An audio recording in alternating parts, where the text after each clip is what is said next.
మిత్రులందరికీ నమస్కారాలు. Doctor అంకిరెడ్డిస్ health 360కి స్వాగతం. ఇప్పుడు ఈ చలికాలం వెళ్ళిపోతూనే మనకు వేసవి కాలం స్టార్ట్ అయింది. ఈ వేసవి కాలంలో మనకు తెలియని ఆరోగ్య సమస్యలు ఎన్నో వస్తాయి. దాంట్లో ముఖ్యంగా కిడ్నీలో రాళ్ళు.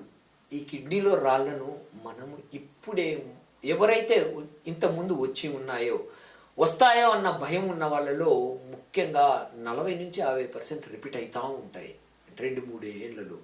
వీళ్ళు తీసుకోవాల్సిన జాగ్రత్తలు ఏంటంటే, ఈ వేసవిలో చెమట ఎక్కువ పడుతుంది మరియు నీరు తక్కువ తాగుతాం. దాంట్లో లవణాలు అంటే calciums, phosphates, oxalates, uric acid వలన స్టోన్స్ అంటే కిడ్నీలో రాళ్ళు ఏర్పడతాయి. వీళ్ళు చేయాల్సింది ముఖ్యంగా ప్రివెన్షన్. అంటే prevention is better than cure. ఈ 6 mm లోపల కిడ్నీ స్టోన్స్ ఉంటే ఈజీగా పడిపోతాయి. 7, 8, 10 దాటిందంటే ఆపరేషన్ ఏం శరణ్యం. వీళ్ళు రాత్రిపూట ఒక 2 చెంచాల సబ్జాలు నానబెట్టి నీళ్ళలో వేసుకొని పొద్దున తాగాలి. మరియు బత్తాయి, నిమ్మరసము మధ్యాహ్నం పూట తీసుకోండి. కొబ్బరి నీళ్లు రాత్రిపూట తీసుకోండి.